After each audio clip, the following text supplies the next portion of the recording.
9 മാസത്തിൽ 12ാമത്തെ പടം അല്ലെങ്കിൽ 10ാമത്തെ പടത്ത്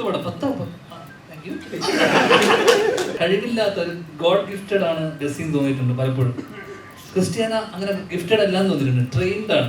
ഓക്കെ, അതുകൊണ്ട് എനിക്ക് ക്രിസ്ത്യാനാണ് ഏറ്റവും കൂടുതൽ. ഇത് പറയുന്നു മസ്താനി, നീ ഇവിടെ ഒരു മിണ്ടണ്ട. ചിലപ്പോ അവിടെ ബിഗ് ബോസ് ഞാൻ പോകും, അപ്പൊ കാണും ബിഗ് ബോസിൽ പോവോ, പക്ഷെ അതിന് മുന്നേ അവള് പുറത്തേക്ക് പോയി. പരാജയങ്ങളെ നിങ്ങൾ എങ്ങനെ നേരിടും എന്നാണ് ചേട്ടൻ, അതൊരു പുത്തരിയല്ല. അപ്പൊ ഞാൻ ചോദിക്കുന്നത് വിജയങ്ങളെ എങ്ങനെയാണ് നേരിടുന്നത്? അത് സത്യം, അത് ഭയങ്കര ടഫ് ചോദ്യം. അവരൊന്നും അങ്ങനെ ചെയ്യില്ല. നിനക്കൊക്കെ സംശയം ഉണ്ട്, അജ്മൽ എനിക്ക് ഡൗട്ട് ഉണ്ടായില്ലേ അങ്ങനെ പറഞ്ഞപ്പോ അല്ലേ? അവർക്ക് ഉണ്ണിക്ക് 5 ലക്ഷം കൊടുത്തു, അശ്വന്തിന്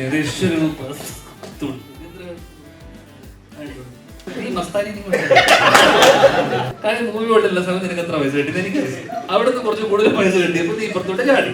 അതുകൊണ്ട് നീ ഞാൻ നമ്മളൊക്കെ ഒരേ ഇതില് വിഷ്ണു ചിത്രം പടത്തിലെ വിഷ്ണു വേണോ വിഷ്ണു. ഇവരെ ഫോളോ ചെയ്യുന്ന എത്രയോ ആൾക്കാരുണ്ടല്ലോ, അല്ല കുറച്ചു പേരെങ്കിലും സിനിമ ഉണ്ടാക്കുന്നത് നമുക്ക് വലിയ ഉപകാരമായിരിക്കും. പ്രത്യേകിച്ച് ഉണ്ണിയും കോക്കും ഇപ്പത്തെ മെയിൻ സ്ട്രീം റിവ്യൂസില് മെയിൻ ആയിട്ടുള്ള 2 ആൾക്കാരാണ്.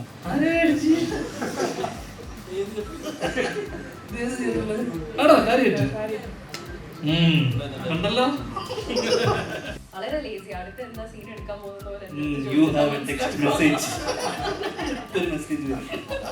എന്റെ ഉദ്ദേശം ഞാൻ എനിക്ക് ഇതുവരെ മനസ്സിലായിട്ടില്ലേ, നല്ല സിനിമകൾ ഒരിക്കലല്ല. അടുത്ത ആഴ്ച തന്നെ നീ ചോദ്യം മാറ്റി ചോദിക്കുന്നതായിരിക്കും. നീ ചിലപ്പോ എന്നെ വെറുക്കും. അതിലിപ്പോ പ്രിൻസ്, ഉജ്ജലൻ, പിന്നെ ഏതായിരുന്നു തൊട്ടതെല്ലാം പൊന്നാക്കുന്ന നായകനാണ് ഇതിലെ. പ്രത്യേകിച്ച് ശാന്തിമാമനെ ഇപ്പൊ കാണുമ്പോ എന്റെ മനസ്സിലൂടെ ഓടുന്നത് മരുഭൂമിയിലെ വെള്ളം മഴയായിരിക്കും. നെപ്പോട്ടിസത്തിനെ സപ്പോർട്ട് ചെയ്യുന്ന ഫ്ലാഗ് ബെയറേഴ്സ് ആയ വിനീത് ശ്രീനിവാസൻ ഉൾപ്പെടെ പലരും കൂടുതൽ പണിയെടുക്കേണ്ട സ്ഥലം നമ്മൾ ഫസ്റ്റ് ദിവസം തന്നെ 1-2 ഭാവങ്ങളിൽ ഒതുക്കും. അപ്പൊ അവര് പറയാ പൊളി എന്ന് പറഞ്ഞു കഴിഞ്ഞാൽ പിന്നെ ത്രൂട്ട് ആ പടത്തിൽ അത് വെച്ചു പിടിക്കും. പക്ഷെ ഇതിവിടെ നടക്കില്ല എന്ന് എനിക്ക് ഫസ്റ്റ് ദിവസം തന്നെ ഇതിന് മനസ്സിലായി. പിന്നെ ഉഴപ്പാൻ പറ്റില്ല. ലോകയൊക്കെ കണ്ടു നിൽക്കുന്ന പിള്ളേരെ സംബന്ധിച്ചിടത്തോളം ചിലപ്പോൾ എത്രത്തോളം, ഞാനാണ് ലുക്കിനോട് കഴിഞ്ഞ ദിവസം പറഞ്ഞു, എത്രത്തോളം അവർക്ക് വലിയ മാസീവ് സിനിമകൾ, അത്തരം സിനിമകൾ മാത്രം ഉണ്ടായ പോലല്ലോ. പിടിച്ചില്ലല്ലോ എന്ന് ഇങ്ങനെ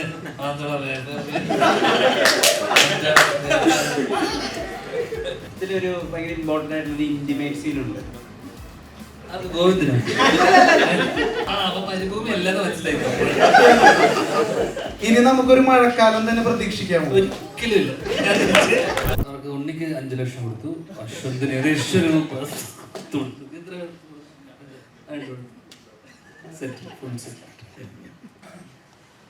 അല്ലേ? വേറെ ചോദിക്കും. അല്ല, ധ്യാൻ എപ്പോഴും ആരെയും കളിയാക്കാറില്ല. ഇപ്പൊ സിനിമയെ ആര് കളിയാക്കിയാലും, ധ്യാന്റെ സിനിമകളെ കളിയാക്കിയാലും ധ്യാൻ ആരെയും തിരിച്ച് അങ്ങനെ എല്ലാരും സംശയം അതാണ് അല്ല. അവരൊന്നും അങ്ങനെ ചെയ്യില്ല. നിനക്കൊക്കെ സംശയം ഉണ്ട്, അജ്മൽ നിനക്ക് ഡൗട്ട് ഉണ്ടായില്ലേ അങ്ങനെ പറഞ്ഞപ്പോ അല്ലേ? അവരത് അങ്ങനെ വായിച്ചു വാങ്ങിച്ചിട്ടൊന്നും ചെയ്യുന്ന ആൾക്കാർ, വളരെ ജെന്യൂനായിട്ട് സിനിമയെ റിവ്യൂ ചെയ്യുന്ന ആൾക്കാരാണ്. മനസ്സിലായോ? അവരെ ലെവൽ വെച്ച് അതിനു വേണ്ടി ഇത് കൂട്ടു വെക്കൂല. ആദ്യമായിട്ട് ഒരാള് സിനിമ നല്ലത് അല്ല, എന്തായാലും ഫസ്റ്റ് ദിവസം തന്നെ ഇവര് പോയി സിനിമ, നമ്മുടെ സിനിമകൾ എന്തായാലും കാണും. പക്ഷെ ഒന്നടങ്കം നല്ലത് പറഞ്ഞത് എനിക്കൊന്ന്, പ്രത്യേകിച്ച് ഉണ്ണിയും കോക്കും ഇപ്പോഴത്തെ മെയിൻ സ്ട്രീം റിവ്യൂസിൽ മെയിൻ ആയിട്ടുള്ള 2 ആൾക്കാരാണ്. അപ്പോൾ അവർക്ക് 2 പേർക്കും സിനിമ ഇഷ്ടപ്പെട്ടു എന്ന് പറയുമ്പോൾ ഇവരുടെയൊക്കെ റിവ്യൂ കാണുന്ന ഒരുപാട് ലക്ഷം ആൾക്കാരുണ്ട്. ആ ലക്ഷത്തിന് ഒരു 50,000 അല്ലെങ്കിൽ അതിൻ്റെ പകുതി ആൾക്കാർ തിയേറ്ററിൽ പോയിട്ട് ഇവരെ ഫോളോ ചെയ്യുന്ന എത്രയോ ആൾക്കാരുണ്ടല്ലോ. അല്ല കുറച്ച് പേരെങ്കിലും സിനിമ ഉണ്ടാക്കുന്നത് നമുക്ക് വലിയ ഉപകാരമായിരിക്കും. കാരണം ഓണം കഴിഞ്ഞ് നിൽക്കുന്നൊരു സമയമാണ്. അപ്പോൾ ഓണം കഴിഞ്ഞ് നിൽക്കുമ്പോഴുള്ള റിലീസ് എന്ന് പറയുമ്പോൾ സ്വാഭാവികമായിട്ടും ഒരു ചെറിയൊരു ഡൾ ഫേസ് ഉണ്ട്. കാരണം തിയേറ്ററിലേക്ക് ആൾക്കാർ വരുന്നത്, ഫാമിലിയൊക്കെ വരുന്നത് ചിലപ്പോൾ കുറയാനുള്ള സാധ്യതയുണ്ട്. ഓണം കഴിഞ്ഞു, അപ്പം ഇനി കുറച്ച് അടുത്ത സീസണിലേക്ക് വേണ്ടി വെയിറ്റ് ചെയ്യും. അപ്പോൾ ഇത് നമ്മൾ ടാർഗറ്റ് ചെയ്യുന്ന ഒരു ഓഡിയൻസ് എന്ന് പറയുന്ന, അല്ലെങ്കിൽ തീർച്ചയായിട്ടും ഫാമിലി വരണം. കാരണം ഇത് കുടുംബ പ്രേക്ഷകർ ഏറ്റെടുത്താൽ മാത്രമേ നമ്മൾ, കാരണം അങ്ങനെ ഒരു ടാർഗറ്റ് ഓഡിയൻസിന് വേണ്ടി തന്നെ മേക്ക് ചെയ്തിട്ടുള്ളൊരു സിനിമയാണെന്ന് വിശ്വസിക്കുന്നു. ഒരു പരിധി വരെ അവർക്ക് കുറച്ചുകൂടെ കണക്റ്റ് ആവാൻ സാധ്യത കൂടുതലാണ്. അപ്പം എനിക്ക് തോന്നുന്നു ലോകയൊക്കെ കണ്ടു നിൽക്കുന്ന പിള്ളേരെ സംബന്ധിച്ചിടത്തോളം ചിലപ്പോൾ എത്രത്തോളം, ഞാൻ ലുക്കിനോട് കഴിഞ്ഞ ദിവസം പറഞ്ഞു, എത്രത്തോളം അവർക്ക് വലിയ മാസീവ് സിനിമകൾ, അത്തരം സിനിമകൾ മാത്രം ഉണ്ടായാൽ പോലല്ലോ. ഇപ്പം കുഞ്ഞു കുഞ്ഞു സിനിമകൾ വേണം, ഇത്തരം ഹ്യൂമൻ ഇമോഷൻസും അല്ലെങ്കിൽ ഇത്തരം ചെറിയ അല്ലെങ്കിൽ നാട്ടുമ്പുറം അല്ലെങ്കിൽ നാടൻ സിനിമകളൊക്കെ വേണം. അപ്പം ഇൻഡസ്ട്രിയെ എന്നാലും മാത്രമേ ഇങ്ങനെ ഒരു ഇൻഡസ്ട്രി നമ്മുടെ ഇൻഡസ്ട്രിക്ക് നിലനിന്ന് പോകുള്ളൂ. അപ്പോൾ ഫസ്റ്റ് ഡേ തന്നെ ക്രിട്ടിക്കലി ഇതിനെ വലിയ രീതിയിലുള്ള ഒരു അക്ലമേഷൻ അല്ലെങ്കിൽ വലിയ രീതിയിലുള്ള ഒരു ഓപ്പണിംഗ് കിട്ടി. പക്ഷേ ഇനി ഓർഗാനിക്കായിട്ട് വരേണ്ട ഓഡിയൻസ് ഉണ്ട്, അല്ലെങ്കിൽ ഓർഗാനിക്കായിട്ട് നെക്സ്റ്റ് വീക്ക് തൊട്ട് നമ്മൾ പ്രതീക്ഷിക്കുന്ന ഫാമിലിയൊക്കെ വന്ന് ഈ ഒരു ചെറിയ സിനിമയെ സപ്പോർട്ട് ചെയ്യും എന്നുള്ളതാണ്. അപ്പം എല്ലാവരും സപ്പോർട്ട് ഉണ്ടാവുമെന്ന് പ്രതീക്ഷിച്ചുകൊണ്ട് എന്തായാലും ആ സൈഡ് നമ്മൾ സേഫ് ആയിട്ടുണ്ട്. അല്ലെങ്കിൽ എപ്പോഴും വരുന്ന ചോദ്യമാണ് അശ്വതിന് ഇഷ്ടമായില്ലോ, മറ്റേ ഇവർക്ക് ഇഷ്ടമായില്ല. ഇപ്പം ഇവർക്ക് എല്ലാവർക്കും ഇഷ്ടമായി. അവർ രണ്ടുപേരും നല്ല റിവ്യൂ അവർക്ക് ഇഷ്ടപ്പെട്ടത്, അല്ലെങ്കിൽ അവർ എല്ലാ കാലവും അവരൊക്കെ തന്നെ നല്ല സിനിമ അവർക്ക് ഇഷ്ടപ്പെടുന്നത്. ഇതൊക്കെ അവരെ കുട്ടിയൊക്കെ എപ്പോഴും പറയുന്നുള്ളത് ഇതൊക്കെ അവരുടെ പേഴ്സണൽ ആയിട്ടുള്ള അഭിപ്രായങ്ങളാണ്. അശ്വതിൻ്റെ ആയിക്കോട്ടെ അവരുടെ വളരെ പേഴ്സണൽ ആയിട്ടുള്ള അഭിപ്രായങ്ങളാണ്. ബാക്കി സിനിമ കാണണോ വേണ്ടയോ എന്നൊക്കെ തീരുമാനിക്കും. സിനിമ വളരെ സബ്ജക്റ്റീവ് ആയിട്ടുള്ള ഒരു കാര്യമാണ്. അപ്പോൾ ഓരോ ആൾക്കാർ ഇഷ്ടം എൻ്റെ ഇഷ്ടമായിരിക്കില്ല എൻ്റെ ഇഷ്ടം, അല്ലെങ്കിൽ അത് ചിലപ്പോൾ ഇവർക്ക് ഇഷ്ടപ്പെട്ടതുകൊണ്ട് നിങ്ങൾക്ക് ഇഷ്ടപ്പെടണം എന്നില്ല. എന്തായാലും ഇവരെയൊക്കെ ഫോളോ ചെയ്യുന്ന ആൾക്കാരുണ്ട്, സ്ട്രിക്ട്ലി ഫോളോ ചെയ്യുന്ന ആൾക്കാരുണ്ടെങ്കിൽ ഇവരെ ആ കൂട്ടത്തിലുള്ള ആൾക്കാരെങ്കിലും പോയിട്ട് സിനിമ കാണണം. ഇതിൽ പലപ്പോഴും ധ്യാൻ ശ്രീനിവാസൻ എന്ന് പറയുന്ന നടനോട് അഭിമുഖങ്ങളിലെ അവതാരകൻ ഈസി ആയിട്ട് ചോദിക്കാം, ഈ പടത്തിന്റെ സ്ക്രിപ്റ്റ് വായിച്ചില്ലേ? ധ്യാൻ വളരെ രസകരമായി തന്നെ പറയാറുണ്ട്. അപ്പൊ ധ്യാൻ ആക്ച്വലി ഇതിന്റെ സ്ക്രിപ്റ്റ് ഫുള്ളായിട്ട് വായിച്ചിരുന്ന എന്താണ് മുഹാസിന്റെ ഈ പടം വള ചെയ്യാനുള്ള പ്രചോദനം? എനിക്ക് ഇപ്പോഴും ഇതിന്റെ കഥ ഫുള്ളായിട്ട് എനിക്ക് മനസ്സിലായി വരുന്നുള്ളൂ. സ്ക്രിപ്റ്റ് ഹസി എൻ്റെ അടുത്ത് വന്നിട്ട് ഇതിന്റെ ഒരു കഥ ഐഡിയ മാത്രമേ ഞാൻ പറഞ്ഞിട്ടുള്ളൂ. അപ്പൊ എനിക്കിതുവരെ ഇപ്പൊ ഇവരിങ്ങനൊരു കാര്യം എൻ്റെ അടുത്ത്, നമ്മുടെ അടുത്തേക്കൊക്കെ ഇതുപോലത്തെ സാധനമൊക്കെ വരുന്നത് തന്നെ വളരെ വിരളമാണ്. അപ്പം ഇങ്ങനൊരു സാധനം നമ്മൾ വെച്ച് ആലോചിക്കുമ്പോൾ തന്നെ നമുക്കൊരു കൗതുകം തോന്നും. ലുക്കുവിൻ്റെ ഓപ്പോസിറ്റ് ഇങ്ങനൊരു സാധനം. അപ്പോൾ ലുക്കുവിനെ നമ്മുടെ സുഹൃത്തുക്കളൊക്കെ വഴി ഇവനെ എനിക്ക് കഥകളിലൂടെയൊക്കെ അറിയാം. അപ്പോൾ ഇവൻ്റെ കൂടെ ഒരു സിനിമ ചെയ്യുക എന്നൊക്കെയുള്ളതാണ് എൻ്റെ ഒരു കൗതുകം. കാരണം കഥ ഒരു ഐഡിയ ഒഴിച്ചു കഴിഞ്ഞാൽ ബാക്കി സ്ക്രീൻ പ്ലേ ആയിട്ടൊന്നും എനിക്ക് ഇതിനെക്കുറിച്ച് വലിയ ഐഡിയ ഉണ്ടായിരുന്നില്ല. പക്ഷേ അത് കൃത്യമായിട്ട് ഓരോ ഘട്ടമായിട്ട് എനിക്ക് ഒരു ദിവസത്തെ കാര്യങ്ങൾ എന്താണ്, സീൻ എന്താണെന്നുള്ളതിന് കമ്മ്യൂണിക്കേഷൻ വളരെയധികം സ്ട്രോങ് ആയതുകൊണ്ട് തന്നെ അങ്ങനെ വലിയ ബുദ്ധിമുട്ടും തോന്നിയില്ല. എന്ന് വെച്ചാൽ ഭയങ്കര എളുപ്പമായിരുന്നില്ല. കാരണം ആദ്യം ചെയ്യുമ്പോൾ നമുക്കറിയില്ല, നമുക്കൊരു ജഡ്ജ്മെന്റ് ഉണ്ടാവില്ല ഇത് ഇത്തരം. പക്ഷേ പുള്ളി വളരെ കോൺഫിഡൻ്റ് ആയിട്ട് സെക്കൻഡ് ഡേ തൊട്ടിട്ട് എന്നോട് പറഞ്ഞു, വളരെ ഇത് ഓക്കെയാണ്, പരിപാടി ഓക്കെയാണ്. തൊട്ടതെല്ലാം പൊന്നാക്കുന്ന നായകനാണ് ഇതിലെ. പ്രത്യേകിച്ച് ഓൺലി ഹിറ്റ്സ്. നല്ല പോസിറ്റീവ് റിവ്യൂ വന്നാൽ പോലും അത് എന്തുകൊണ്ടും ഭയങ്കര സന്തോഷം തരുന്ന കാര്യം തന്നെയാണ്. പക്ഷെ നമ്മളെപ്പോഴും ഭയങ്കര ഹാപ്പി ആക്കുന്നത് പ്രേക്ഷകരുടെ റിവ്യൂ. സാധാരണക്കാരും എല്ലാവരും തിയേറ്ററിൽ പോയി പടം കണ്ട് അവർ അഭിപ്രായം പറയുമ്പോൾ തന്നെയാണ്. അപ്പം അതിന് എന്തായാലും ഇങ്ങനത്തെ റിവ്യൂകളൊക്കെ നമുക്ക് ഒരു ധൈര്യം തരുന്നുണ്ട്. ആളുകൾ തിയേറ്ററിൽ വരുന്നു. രാംചേട്ടൻ പറഞ്ഞ പോലെ എല്ലാവരും കാണാത്തവർ മാക്സിമം തിയേറ്ററിലെത്തുക. അത് ഫാമിലി ആയിട്ടിരുന്ന് കാണാൻ പറ്റുന്ന, ഫാമിലിക്ക് എന്തുകൊണ്ട് ഇഷ്ടപ്പെടുന്ന ഒരു സിനിമ തന്നെയാണ് എന്നുള്ളൊരു കോൺഫിഡൻറ്റ് ഞങ്ങൾക്കുണ്ട്.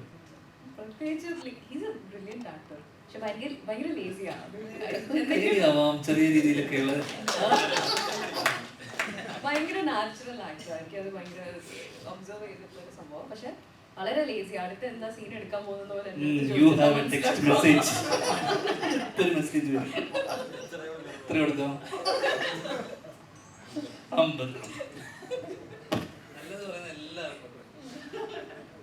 ഇതിലെ ക്യാരക്ടറിന്റെ പേര് വിശാലാക്ഷി എന്നാണ്. ഒരു പാവമായ ഭാര്യയാണ് ഞാൻ. വലിയ അലമ്പൊന്നുമില്ലാത്ത ഒരു പാവം കുട്ടി. രവീനെ പോലെ ഇല്ല. എന്തായാലും നിങ്ങൾ പോയി തിയേറ്ററിൽ കാണാൻ സപ്പോർട്ട് ചെയ്യുക. ഒരു മനസ്സ് നേരത്തെ ഉണ്ടായിരുന്നു, എപ്പോഴെങ്കിലും തോന്നിയിട്ടുണ്ടോ അഭിനയിക്കണം? ഇല്ല, അഭിനയിക്കണം തോന്നിയിട്ടില്ല. മുഹാസിന് വളരെ ക്ലോസ് ഫ്രണ്ടാണ്. ഇല്ല അങ്ങനെ കൊണ്ട് മാത്രമാണ് പടത്തിലെ ഞാൻ ക്യാരക്ടർ എന്താണെന്ന് കേട്ട് അഭിനയിച്ചത്. അങ്ങനത്തെ ഒരു പരിപാടിയല്ല ഇത് ഒരു once in a blue moon പരിപാടിയാണ്. എല്ലാവരും തിയേറ്ററിൽ പോയി കാണണം. എല്ലാ നല്ല സിനിമകൾക്കും ഒരു ചാൻസ് കൊടുക്കണം. അപ്പം ഈ ഒരു അഭിനയ മേഖലയിലേക്ക് ഇറങ്ങാൻ നേരത്ത് ഒരു ടെൻഷൻ ഉണ്ടായിരുന്നോ? ആരായിരുന്നു പ്രചോദനം? തോമസ് ഷെൽബി, ഒരു big fan of Thomas Shelby. അതായത് നമുക്ക് ക്യാരക്ടറിന്റെ ഒരു ചെറിയൊരു നരേഷൻ അതുപോലെ ഒന്നതാണ്. പക്ഷെ എനിക്ക് ടെൻഷനൊന്നുമില്ല.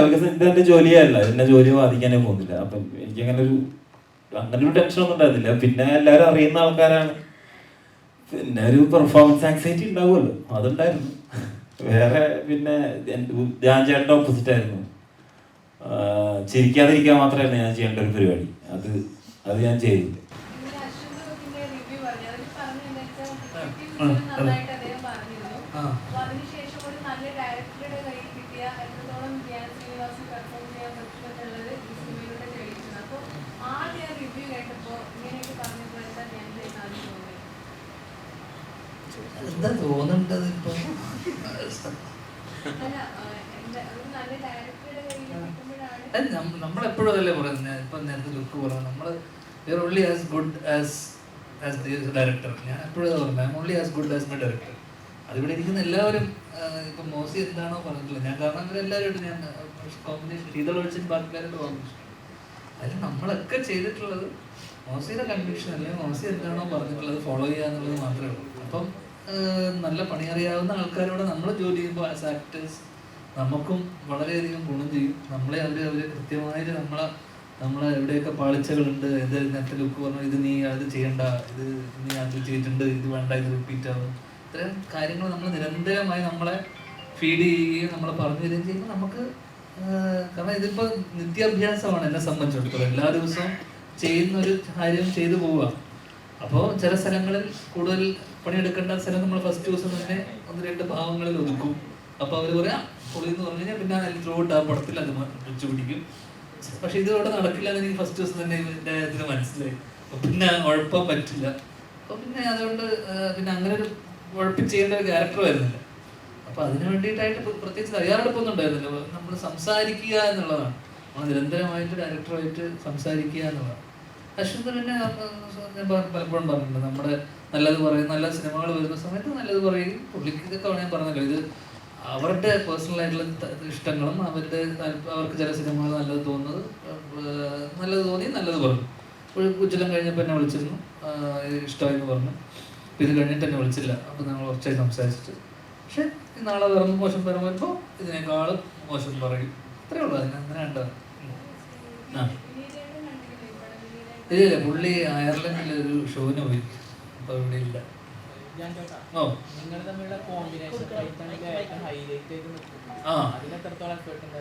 അതിനുള്ള എഫേർട്ടല്ല എൻ്റെ ഈ കൈ പോയത്. അങ്ങനെയല്ലേ? കഴിഞ്ഞ വർഷം മറ്റേ ഇതിന്റെ ബാഡ് ബോയ്സിനൊക്കെ വരുമ്പോൾ ഞാൻ പ്ലാസ്റ്റർ ഒക്കെ ഇട്ട് വന്നില്ലേ, ഓർമ്മയില്ലേ? അത് ഇവനെ അടിച്ചൊടിച്ചത് കൈതാണ്. കാരണം അവൻ ആ സമയം ജിംഖാന കഴിഞ്ഞിട്ട് വരുന്ന വഴിയായിരുന്നു. അപ്പൊ അതിനകത്ത് മാഷായിരുന്നല്ലേ, അതിനകത്ത് എന്തോ ഒരു ദേഷ്യം ആരോടോ തീർക്കാനുണ്ടായത് എന്റെ നെഞ്ചത്താണ് തീർത്തത്. ഞാൻ ഒരുപാട് വലിയ വില കൊടുക്കേണ്ടി വന്നു. ഒന്ന് ആ സമയം മലയാള സിനിമ ഒന്ന് ചെറുങ്ങനെ ഒന്ന്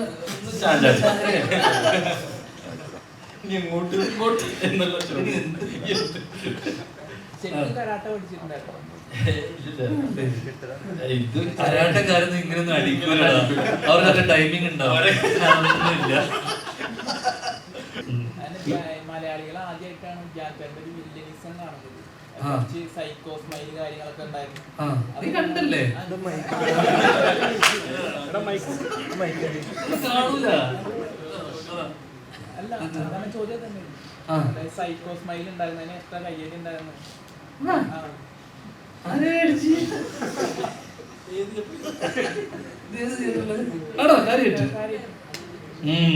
കണ്ടല്ലോ.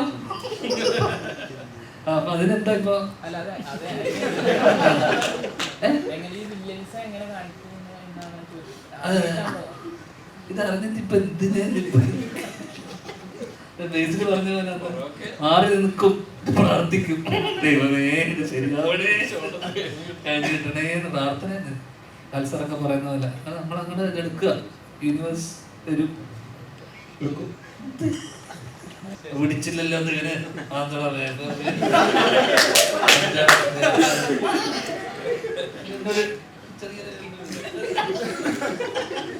ഒരു ഫേസ് പഞ്ച്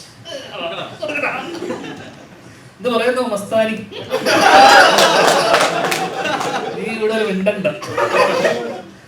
അവളുടെ കൂട്ടുകാരനാണ് നീ എന്നറിയുന്നത് കൊണ്ട് തന്നെ അതിന്റെ പേരിൽ എന്നോട് പലരും മിണ്ടുന്നില്ല. രാത്രി ഞാൻ നിങ്ങളുടെ കൂടെ വന്ന് കണ്ടില്ല. ഇന്നലെ രാത്രി 11 o'clock ഷോ പോയി കണ്ടു. ഇപ്പൊ മനസ്സിലായ മലയാളത്തിലാ പറഞ്ഞ.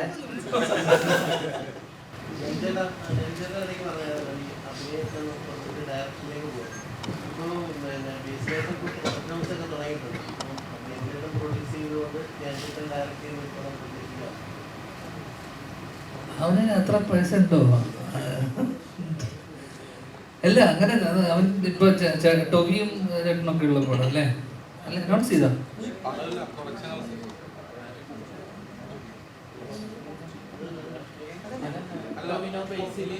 അല്ല അത് ചേട്ടൻ ബേസില് തുടങ്ങിയിട്ടില്ലേ ഉള്ളൂ.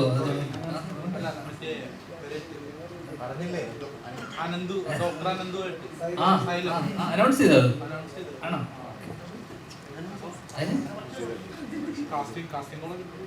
ഓഡിഷൻ എന്താ അവൻ അനൗൺസ് ചെയ്ത? ഞാൻ അറിഞ്ഞില്ല. അവൻ തുടങ്ങുന്നതിന് പറഞ്ഞു, അവസാനം കണ്ടപ്പോ പറഞ്ഞു ഏതാ? ആ ഓക്കെ. അവന്റെ പ്രൊഡക്ഷൻ ഡയറക്ഷൻ വരുമെന്ന്. അതിനനുസരിച്ചുള്ള ബഡ്ജറ്റിൽ ഇതെല്ലാം നമ്മുടെ ഇതൊക്കെ ഒത്തുവരുവാണെങ്കിൽ പിന്നെ തീർച്ചയായിട്ടും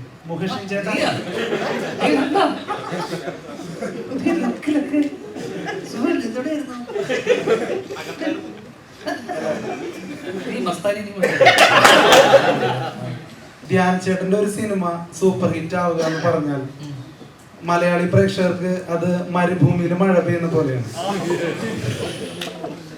പക്ഷെ ഇപ്പൊ ഇടയ്ക്കിടയ്ക്ക് ആ മഴ പെയ്യുന്നുണ്ട്. ഇനി നമുക്കൊരു മഴക്കാലം തന്നെ പ്രതീക്ഷിക്കാമോ? ഒരിക്കലും ഇല്ല. എല്ലാ സീസണും പിടിക്കുമല്ലോ. സമ്മർ വരും, വേനൽക്കാലം വരും, മഴക്കാലം വരും, തണുപ്പ് വരും അല്ലേ? ആളുകളോട് ചോദിക്കുന്നത് പരാജയങ്ങളെ നിങ്ങൾ എങ്ങനെ നേരിടും എന്നാണ്. ചേട്ടൻ അതൊരു പുത്തരിയല്ല. അപ്പൊ ഞാൻ ചോദിക്കുന്നത് വിജയങ്ങളെ എങ്ങനെയാണ് നേരിടുന്നത്? അത് സത്യം, അത് ഭയങ്കര ടഫ് ചോദ്യം. അതെ അതെ. അല്ല ഇതിപ്പോ ഈ വിജയം ഇങ്ങനെ ഇൻഡസ്ട്രിയിൽ വരുമ്പോൾ നീ ആത്മാർത്ഥമായിട്ട് ഉത്തരം പ്രതീക്ഷിക്കുന്നുണ്ടോ? അല്ല ഇതൊക്കെ ഇതിന്റെ കാരണം ഞാൻ ഈ വർഷത്തെ എന്റെ 12ാമത്തെ പടം. ഈ മാസം എത്ര മാസമായി കാണും? 9 മാസം. 9 മാസത്തിൽ 12ാമത്തെ പടം അല്ലെങ്കിൽ 10ാമത്തെ പടം.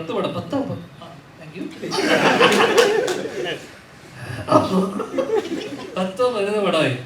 അതിലിപ്പോ പ്രിൻസ്, ഉജ്ജലൻ, പിന്നെ ഏതായിരുന്നു വള, പിന്നെ വള, 3 പടം. 10ല് 100. ഇപ്പൊ 100ല് കൂട്ടിക്കോ മാർക്ക്. 100ല് 30. Just pass. അയ്യോ ആണോ? 28 പാസ്. 80 സോറിടാ തോറ്റിരിക്കുക. പാസല്ലേ? അപ്പൊ ജസ്റ്റ് പാസ്സിലിരിക്കുക. അപ്പൊ എനിക്കിതിലൊക്കെ പ്രത്യേകിച്ച് സന്തോഷിക്കാനൊന്നുമില്ല. അതിനെ അങ്ങനെ കണ്ടിന്യൂ ചെയ്ത് പോവാന്നുള്ളത്. അങ്ങനെ ജസ്റ്റ് പാസ്സായി മതി. എന്ന് വെച്ച് കഴിഞ്ഞാൽ നമ്മളൊരുപാട് സിനിമകൾ ചെയ്യുന്നു, നമ്മുടെ ജോലിയുടെ ഭാഗമായിട്ട് സിനിമകൾ ചെയ്യുന്നു. ഞാൻ ഇവരും തമ്മിലൊക്കെ ഒരുപാട് വ്യത്യാസമുണ്ട്. കാരണം ഇവര് വളരെ സീരിയസ് ആയിട്ട് സിനിമയെ സ്നേഹിക്കുന്ന ആളും എനിക്ക് അത്തരം അതിയായ ഒരു പാഷനൊന്നും സിനിമയോട് ഇല്ലാത്ത ഒരാളാണ്. വെച്ചാൽ പ്രത്യേകിച്ച് അഭിനയത്തിന്റെ കാര്യത്തിൽ ഞാൻ എടുത്തു പറഞ്ഞിട്ടുണ്ട്. അപ്പൊ അങ്ങനെയുള്ള എനിക്ക് എന്നെ സംബന്ധിച്ചിടത്തോളം ഇത്തരം വിജയങ്ങളൊക്കെ തന്നെ ചെറിയ ചെറിയ സന്തോഷങ്ങൾ തന്നെയാണ്. പക്ഷെ ഇതിനെ തുടർന്ന് ഉള്ള പരാജയങ്ങൾ വരാനിരിക്കുന്നുണ്ടല്ലോ. അപ്പൊ കൂടുതൽ സന്തോഷിക്കാനും പറ്റില്ല. കാരണം എനിക്കറിയല്ലോ ഇനി വരാനിരിക്കുന്ന എന്തൊക്കെയാണ്. ഒരു വേനൽക്കാലം വരുമല്ലോ. അതുകൊണ്ട് ഇതിലൊന്നും തന്നെ മതിമറന്ന് ഞാൻ ഒന്നും ആഹ്ലാദിക്കുന്നില്ല. അടുത്ത ആഴ്ച തന്നെ നീ ചോദ്യം മാറ്റി ചോദിക്കുന്നതായിരിക്കും. നീ ചിലപ്പോ എന്നെ വെറുക്കും. എന്റെ ഉദ്ദേശം എനിക്ക് ഇതുവരെ മനസ്സിലായിട്ടില്ലേ? നല്ല സിനിമകൾ ചെയ്യാൻ ഒരിക്കലല്ല. സിനിമകൾ ചെയ്യാൻ ഇതിനിപ്പോ നല്ലതാണോ ചീത്തയാണോ പറഞ്ഞിട്ടൊന്നുമല്ല നമ്മൾ ഈ സിനിമ ചെയ്യുന്നത്. എനിക്ക് മോശം നമ്മൾ വർക്ക് ചെയ്തിട്ടില്ല. മോശമായിട്ടുള്ള ഒരു അപ്രോച്ച് നമ്മൾ ആദ്യ തവണ കാണുന്ന സമയത്ത് നമ്മുടെ ഒരു സിനിമയോടുള്ള അദ്ദേഹത്തിന്റെ ഒരു പാഷൻ, സിനിമ അതൊന്നും പലർക്കും പലരും ഇതൊക്കെ കാണിക്കും. ഭയങ്കര ആത്മാർത്ഥതയോടെ സിനിമകൾ വെക്കും. പിന്നെ വന്ന് 2 ദിവസം കഴിയുമ്പോഴായിരിക്കും അറിയാം ഇവരെ പണിയൊന്നും അറിയില്ല. പലപ്പോഴും നമ്മൾ കാണുന്ന കാഴ്ച ഞാൻ പറയണം. പ്രത്യേകിച്ച് പുതുമോ സംവിധാനം അവിടെ എത്തുന്ന സമയത്തായിരിക്കും നമ്മൾ അറിയുക പുള്ളി അമ്പലും ബില്ലിനും എടുക്കാത്ത, അല്ലെങ്കിൽ ചിലപ്പോൾ ചില ആൾക്കാർ ഭയങ്കര ഒരു രീതിയിലും അഭിപ്രായങ്ങൾ എടുക്കാത്ത, അല്ലെങ്കിൽ തീരെ ഓപ്പൺ അല്ലാത്ത ആൾക്കാരായിരിക്കും. അപ്പൊ നമുക്ക് ഒരിക്കലും ജഡ്ജ് ചെയ്യാൻ പറ്റില്ല. സിനിമ ഞാൻ പറഞ്ഞില്ല, ഒരു പല ഘട്ടങ്ങളിലായിട്ട് വീണു പോകും. ഇപ്പൊ സ്ക്രിപ്റ്റ് വായിക്കാറില്ല. അല്ല, നല്ല സിനിമകൾ ഇപ്പൊ ചെയ്യുന്നത് നല്ലതല്ലേ? ഇപ്പൊ നമുക്ക് എന്ത് പോസിറ്റീവാണ്, എല്ലാവരും നല്ലത് പറയുന്നു. അതിനപ്പോ എന്തിനാണ് അത് കണ്ടിന്യൂ ചെയ്തോടെ? എന്റെ ഒരു ഫോർമുല ഞാൻ എന്റെ 2-3 ഇന്റർവ്യൂ അയച്ചു തരാം. അത് ഞാൻ എല്ലാം കൃത്യമായി പറഞ്ഞിട്ടുണ്ട്. ഓക്കെ ധ്യാൻചേട്ടനാണ് ഇപ്പൊ മസ്തി വിത്ത് മസ്താൻ എന്നുള്ള പേര് ഇത് ഓഫ് ടോപ്പിക് അല്ലേ? ഫ്രണ്ട്സ് ആയിരുന്നല്ലോ നല്ല. എന്തുകൊണ്ടായിരിക്കും മസ്താനി ഔട്ടായി പോയെന്ന് തോന്നുന്നുണ്ടോ? എന്താണ് ഒരു ഉത്തരം?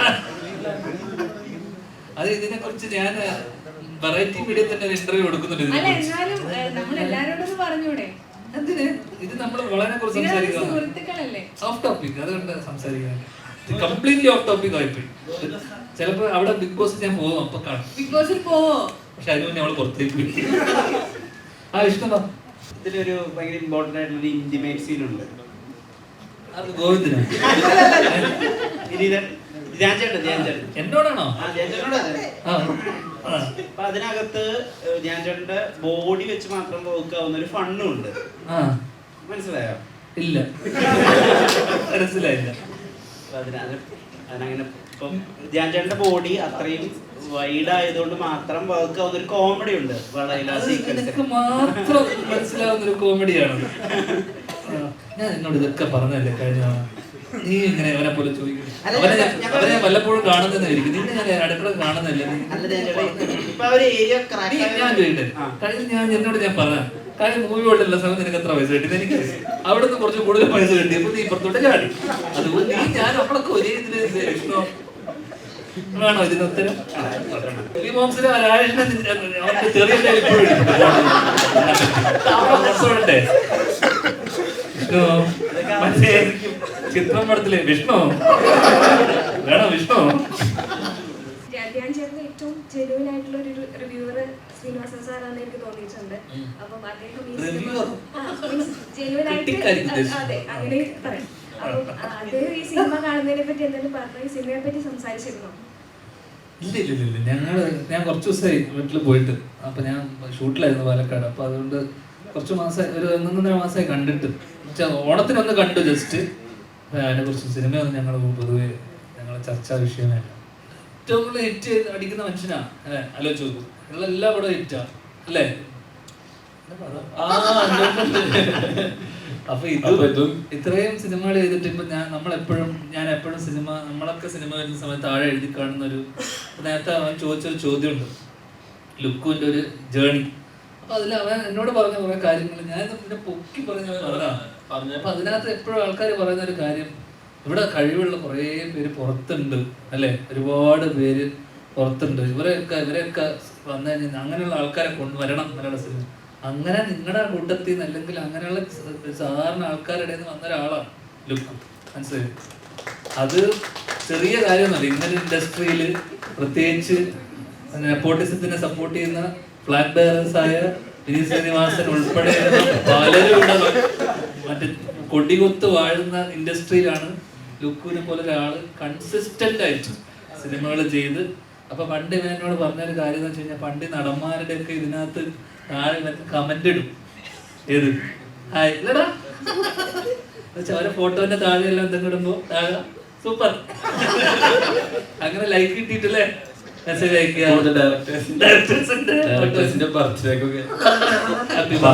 ഹാപ്പി ബർത്ത്ഡേ പറയും 12 മണിക്ക്. അപ്പൊ പെട്ടെന്ന് അപ്പൊ അവിടുന്ന് നിങ്ങളെ ഇപ്പൊ എല്ലാരും പറയും നമ്മുടെ കൂട്ടത്തിൽ നിന്ന് ഒരാളില്ല, നമ്മുടെ കൂടെ പുറത്ത് കഴിവുള്ള ഒരാൾ വന്നിട്ട് ഇന്നലെ ഹിറ്റ് അടിച്ച് സിനിമ. ഇപ്പൊ ഈ പറയുന്ന ആൾക്കാരെല്ലാം പോയി സിനിമ കാണുന്നുണ്ടോ?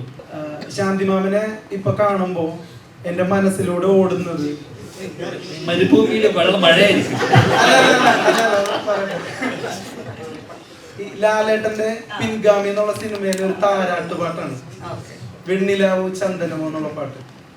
അതുപോലെ ഒരുപാട് നല്ല ഡെപ്തുള്ള പാട്ടുകളിൽ സിനിമയുടെ ഒരു നിർണായക സമയത്ത് വരുന്ന നല്ല ഡെപ്തുള്ള പാട്ടുകൾ അഭിനയിക്കാൻ ഭാഗ്യം കിട്ടിയിട്ടുള്ള ഒരാളാണ്. പാട്ട് എന്ന് പറയുന്നത് ചെറുതിലെ ഞാൻ 4 കൊല്ലം കർണാട്ടിക് മ്യൂസിക് പഠിച്ചതാണ് ഞാൻ. സോ നാച്ചുറലി ചെറുതിൽ മുതൽ എനിക്ക് മ്യൂസിക്കിനോട് വലിയ താല്പര്യമൊക്കെ ഉണ്ടായിരുന്നു. അതിനേക്കാളും കുറച്ച് താല്പര്യം കൂടുതൽ ഡാൻസിനോട് ഉണ്ടായിരുന്നുകൊണ്ട് എല്ലാം ഒരുമിച്ച് കൊണ്ടുപോകാൻ പറ്റാത്തതുകൊണ്ട് ഞാൻ ഡാൻസിലായിരുന്നു കൂടുതൽ കോൺസെൻട്രേറ്റ് ചെയ്തത്. പക്ഷെ അതിനുശേഷം കുറേ പാട്ടുകൾ എനിക്ക് അത് ഹെൽപ്പ് ചെയ്തു ഞാൻ അഭിനയിക്കുമ്പോഴൊക്കെ. പക്ഷേ ആക്ച്വലി നമ്മൾ പാട്ടൊന്നും വെച്ചിട്ടല്ല ആ ഷോർട്സ് എടുത്തത്. പ്രകാശൻ പറക്കട്ടെ എന്ന് പറയുന്ന ഒരു സീക്വൻസ് പടത്തിൽ ചെറിയ സീക്വൻസിൽ മാത്രമാണ് ചെറുതായിട്ടെങ്കിലും ഞാൻ ചേട്ടൻ ഒരു വില്ലനിസം ഒക്കെ ചെയ്തിട്ടുള്ളത്. അതല്ലാതെ ഇപ്പോൾ യൂട്യൂബ് സ്പേസിലായാലും എല്ലാ സ്ഥലത്തായാലും ഹാപ്പി ആയിട്ടേ കണ്ടിട്ടുള്ളൂ, അല്ലെങ്കിൽ ഹാപ്പി സ്പേസ് ആണ് അവിടെ കൂടുതൽ. അങ്ങനത്തെ ഒരാളിൽ നിന്ന് ഇങ്ങനെ ഒരു അപ്പോൾ വേറെ രീതിയിലൊരു കാര്യം വർക്ക്ഔട്ട് ചെയ്യുക, ആ ഐഡിയ എങ്ങനെ ക്രാക്കായി? ഇല്ലടാ, അങ്ങനത്തെ ഒരാളിൽ നിന്ന് അങ്ങനെ ഇപ്പം ബേസിലിനെ കൊണ്ട് നമ്മൾ ഇമോഷൻ ചെയ്യിപ്പിച്ചപ്പോൾ ഉണ്ടായിട്ടുള്ളൊരു ഇമ്പാക്റ്റ് ആണ്. അത് തന്നെയാണ് റിഫ്ലക്ട് ചെയ്യുക. ശരിക്കും പറഞ്ഞാൽ നമ്മൾ വളരെ ഡൗൺ ടു എർത്ത് ആയിട്ട് നിൽക്കുന്ന ഒരു മനുഷ്യൻ അഗ്രസീവ് ആയി കഴിഞ്ഞാൽ എത്രമാത്രം ഉണ്ടാവും, അത് തന്നെയുള്ളൂ അതിൻ്റെ ഒരു. അടുത്ത ആഴ്ച കരം വരികയാണ് വിനീതേട്ടൻ്റെ പടം. എങ്ങനെ ഉണ്ടാവും എന്നുള്ള പ്രതീക്ഷ കണ്ട് കുറെ കാലത്തിന് ശേഷമാണ് ഒരു ജോണർ ഷിഫ്റ്റിങ് വിനീതേട്ടൻ നടത്തുന്നത്. ചേട്ടൻ്റെ പ്രതീക്ഷ എന്താ, എങ്ങനെയുണ്ട് ഒരു അനിയൻ എന്ന നിലയ്ക്ക്? ഞാൻ എന്താ പ്രതീക്ഷ ഉണ്ടാവുമല്ലോ, പ്രതീക്ഷ ഉണ്ട്. എനിക്ക് പ്രതീക്ഷയില്ലേ? അനിയൻ നിലക്കോ ഒന്നുമല്ല, എനിക്കൊരു പ്രതീക്ഷ ഉണ്ടാവുമല്ലോ. അതേ പ്രതീക്ഷ നന്നായി വരട്ടെ. സമയമല്ലേ, അടുത്ത ആഴ്ച ഷെയ്ൻ്റെ പടമുണ്ട്, അവൻ എനിക്ക് അനിയനെ പോലെയാണ്. അപ്പം മൾട്ടിയും അതും കാണണം, എല്ലാം കാണണം. സിനിമകൾ നന്നാവട്ടെ. മെസ്സിയാണ് ക്രിസ്ത്യാനോട് ഇഷ്ടം ചോദിച്ചതാണ്.